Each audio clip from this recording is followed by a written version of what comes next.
নমস্কার বন্ধুরা, welcome to ইউনিকন। তো গাইস, এই ভিডিওতে আমরা কথা বলবো কলকাতা নাইট রাইডার্স নিয়ে। তো আজকের শেষ ভিডিও এটা, বাকি সব টিম নিয়ে কালকে আলোচনা হবে। তো সেই জায়গাতে দাঁড়িয়ে কলকাতা নাইট রাইডার্স তাদের স্কোয়াডটা কিরকম বানালো, 21 জনের স্কোয়াড। তো তোমাদের প্রথমে ফুল স্কোয়াডটা আমি দেখাবো এবং স্কোয়াডের কোথায় স্ট্রেংথ, কোথায় উইকনেস কি আছে, ব্যাকআপ কেমন হলো, সেই সব নিয়ে আমরা কথাবার্তা বলবো। তো ইন্টারেস্টিং ভিডিও হবে, লাস্ট অব্দি দেখতে থাকো। আমাদের চ্যানেলে প্রথমবার এলে আমাদের চ্যানেলটিকে সাবস্ক্রাইব করে তার পাশের বেল আইকনটাকে অন করে দিও। তো চলো দেখে নেওয়া যাক কলকাতা নাইট রাইডার্স কোন কোন প্লেয়ারদের নিল। টোটাল 21 জন প্লেয়ারকে কিন্তু কলকাতা নাইট রাইডার্স নিয়েছে, যার মধ্যে 13 জন ইন্ডিয়ান এবং 8 জন বিদেশি। মানে টোটাল ম্যাক্সিমাম 25 জনকে নেওয়া যায়, তার মধ্যে ম্যাক্সিমাম 8 জন বিদেশি নেওয়া যায়। বিদেশি কিন্তু কলকাতা নাইট রাইডার্স ফুল নিয়েছে। আর ইন্ডিয়ান প্লেয়ার ম্যাক্সিমাম 17 জনকে নিয়েছে, তার মধ্যে 13 জনকে নিয়েছে। সেখানে স্কোয়াডে কারা কারা আছে, প্রথমে ব্যাটসম্যানদের কথা বললে প্রপার ব্যাটসম্যান হিসেবে টিমে আছে রিঙ্কু সিং 13 কোটি টাকায়, অঙ্কুশ রঘুবংশী 3 কোটি টাকায়, অজিঙ্ক্য রাহানে 1.5 কোটি টাকায় এবং মনীষ পান্ডে 75 লক্ষ টাকায়। দেন যদি উইকেট কিপার ব্যাটসম্যানদের আমরা কথা বলি, সেখানে আছে লুবনীত সিসোদিয়া 30 লাখ টাকায়, কুইন্টন ডিকক 3 কোটি 60 লক্ষ টাকায় এবং রহমানুল্লাহ গুরবাস 2 কোটি টাকায়। দেন যদি আমরা কথা বলি অলরাউন্ডার, যেটা কলকাতা নাইট রাইডার্সের স্ট্রেংথ হতে চলেছে, সেইখানে আছে হচ্ছে সুনীল নারায়ণ 12 কোটি টাকায়, আন্দ্রে রাসেল 12 কোটি টাকায়, রমনদীপ সিং 4 কোটি টাকায়। এই তিনজন তো রিটেনই হয়েছিল। আরও 4 অলরাউন্ডার কিন্তু Kolkata night Riders IPL auction থেকে তুলে নিয়েছে, যেখানে অনুকূল রয়কে 40 লক্ষ টাকায়, রবমান পাওয়েলকে 1.5 কোটি টাকায়, ভেঙ্কটেশ আয়ারকে 23 কোটি 75 লক্ষ টাকায় এবং মঈন আলী 2 কোটি টাকায়। তো কলকাতার জন্য সব থেকে হাইয়েস্ট পেড ক্রিকেটার কিন্তু এই সার্কেলে থাকছে হচ্ছে ভেঙ্কটেশ আয়ার, যাকে 23 কোটি 75 লক্ষ টাকায় কিন্তু কলকাতা নাইট রাইডার্স নিয়েছে। এবং এবারের আইপিএল মেগা অকশনের কিন্তু third highest paid cricketer Venkatesh Iyer হয়েছে। সব থেকে বেশি ছিল ঋষভ পন্থ, যেটা আমাদের এক্সপেকটেশনে ছিল। দেন শ্রেয়াস আয়ার, শ্রেয়াসও 11 একটা অ্যামাউন্ট পেতে পারে, এটাও আমরা এক্সপেক্ট করেছিলাম, কারণ তার কাছে অন্য টিমের অনেক ভালো অফার ছিল, এটা আমরা শুনেইছিলাম।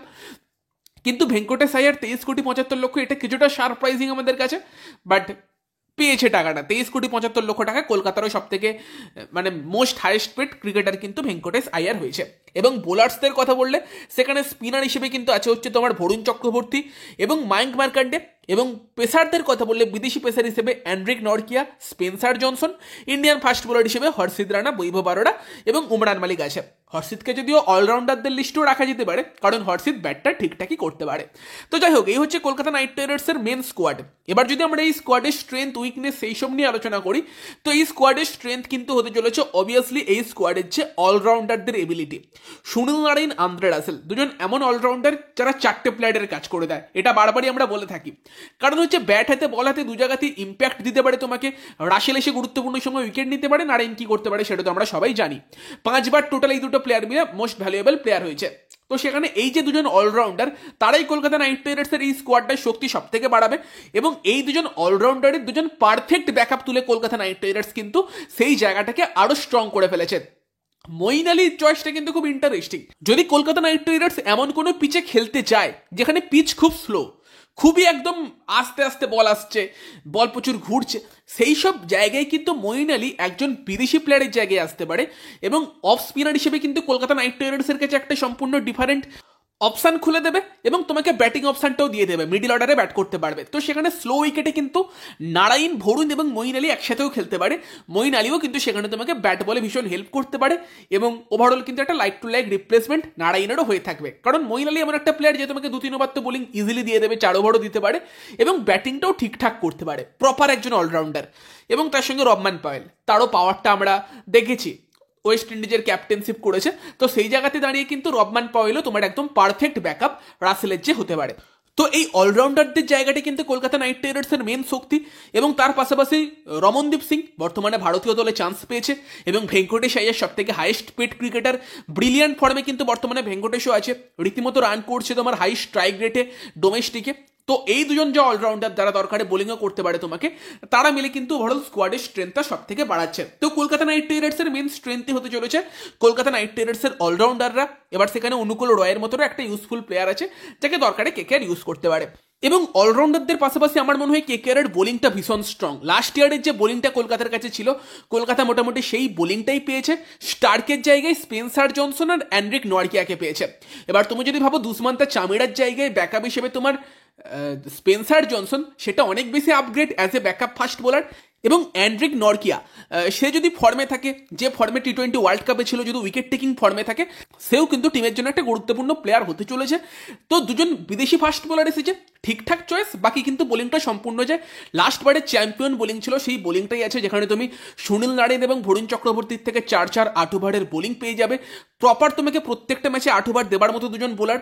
দেন তুমি নতুন বলে বৈভব আরোরা সুইং পাবে এবং হর্ষিত রানা আছে তার সঙ্গে, যেখানে দরকার পড়বে নতুন বলে ডেথে মিডিল ওভারে সব জায়গাতে বোলিং করবে। এবং এটা ভেবে খুব ভালো লাগছে যে কলকাতা নাইট রাইডার্স বৈভব আরোরা, হর্ষিত রানা এবং তার সঙ্গে তোমার ধরো উমরান মালিক, 3টে ফাস্ট বোলার 6.5 কোটির মতো একটা অ্যামাউন্টে টিমে রাখতে পেরেছে, যেখানে উল্টো দিকে লোকে তুষার দেশপান্ডের মতো প্লেয়ারকে 6.5 কোটিতে কিনছে।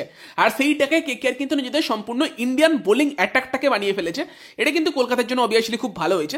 এবং সব থেকে বড় কথা যে তোমার টিমে ব্যাকআপ হিসেবে উমরান মালিক আছে, যে কিন্তু দরকারে ফার্স্ট টিমে আসতে পারে, এক্সপিরিয়েন্স আছে, তার গতিটা আছে। সেটা অনেক সময় তার বন্ধু হয় না, বাট মেবি যদি বড় তরুণের আন্ডারে সে ডেভেলপ করতে পারে, বেটার করতে পারে নিজেকে, সেখানে কিন্তু 3 বছর সময় আছে। এটা 3 বছরের সার্কেল।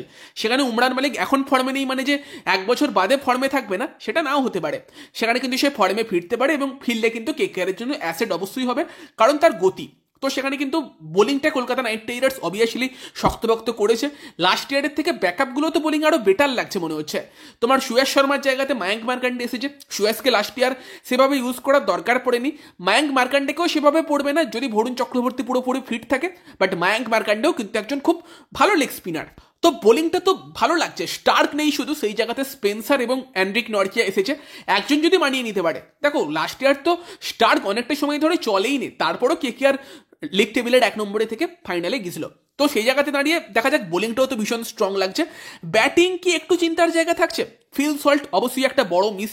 ফিল সল্ট যেরকম আর কি প্রদর্শনী করছিল last year, but Quinton de Kock সে কিন্তু ইডেনের পিচে অতটাই ভালো খেলতে পারে, অতটাই বেটার হতে পারে। ডিকক তো কোয়ালিটি প্লেয়ার, সেই নিয়ে সন্দেহ নেই। গুরবাজ ব্যাকআপ, সেই জায়গাতেও তুমি সেম প্লেয়ারই পেয়ে যাচ্ছ। বাকি তোমার কাছে বাকি ব্যাটসম্যানদের কথা বললেও রিঙ্কু সিং আছে ম্যাচ ফিনিশিংয়ের জন্য। তার সঙ্গে তোমার আঙ্ক্রিস রঘুবংশের মতো ইয়ং ট্যালেন্টকে ফিরিয়েছো। Manish Pandey last year as a backup ছিল, সে আছে। দুটো প্লেয়ার তোমার কাছে মিসিং, দুটো লিডারশিপ গ্রুপের প্লেয়ার, একটা শ্রেয়াস আইয়ার আর একটা নীতিশ রানা। মেনলি নীতিশ রানার জায়গাটাই মনে হচ্ছে ফাঁকা হয়ে গেছে। শ্রেয়াস লাস্ট ইয়ার তাকে মেনলি দায়িত্ব দেওয়া হয়েছিল যে টিমের যে আর কি ধরে খেলার কাজটা, সেটা শ্রেয়াসকে করতে হবে। সেই কাজটা কিন্তু অজিঙ্ক্য রাহানে এবারে করতে পারবে। মেবি দরকার পড়লে কিন্তু রাহানেকে দিয়ে সেই কাজটা করাবে। তো অ্যাজ এ অ্যাঙ্কর প্লেয়ার রাহানেকে হয়তো টিমে নিয়ে এসেছে। তো ঠিক আছে, রাহানের মধ্যেও সেই এবিলিটি আছে ওই কাজটা করে দেবার। বাট নীতিশ রানার যে জায়গাটা, যদিও নীতিশ রানা লাস্ট ইয়ার পুরো ইনজিওর্ড ছিল, বাট তাও তোমার কাছে একটা মানে মনে হয় যে নীতিশ রানার মতো একটা প্লেয়ার আমার স্কোয়াডে আছে, যে যখন তখন প্লেইং 11-এ আসতে পারে। সেই জায়গাটা মিসিং। তো সেখানে যদি আর একটা কোয়ালিটি ব্যাটসম্যান থাকতো, এই টিমটা একদম বলা যেতে পারতো একদম 100% পারফেক্ট টিম হয়েছে। এখনও হয়েছে, 90% পারফেক্টই হয়েছে। আর একটা কোয়ালিটি ব্যাটসম্যান যদি ইনকেস ভেঙ্কটেশ আয়ারের দামটা 5-6 কোটি কম যেত, নীতিশ রানাকেও কলকাতা নাইট রাইডার্স ফিরিয়ে নিতে পারতো, খুব সুন্দর হয়ে যেত ব্যাপারটা। এবং যদি সাকিব হুসেনকেও 30 লাখে ফেরাতে পারতো, একটা পেস বোলিং ব্যাকআপ আর একটা কোয়ালিটি আর একটা ইন্ডিয়ান ব্যাটসম্যান থাকলে মিটে যেত ব্যাপারটা। বাট ঠিক আছে, তারপরও টিম কিন্তু মোটামুটি ভালোই হয়েছে, স্কোয়াড বেশ স্ট্রং হয়েছে। তোমাদের মতামত জানিও যে এই স্কোয়াড নিয়ে তোমাদের কি মতামত। ব্যাটিংটা কি ঠিক লাগছে, তোমাদের কি মনে হচ্ছে, নাকি আর একটা ইন্ডিয়ান ব্যাটসম্যান এলে বেটার হতো? তোমাদের মতামত জানিও। ভিডিওটা ভালো লাগলে ভিডিওটাকে লাইক করে দিও, শেয়ার করে দিও। আমাদের চ্যানেলে প্রথমবার এলে আমাদের চ্যানেলটিকে সাবস্ক্রাইব করে তার পাশের বেল আইকনটাকে অন করে দিও। তো চলো গাইস, এই ভিডিওতে এই পর্যন্তই। Bye bye.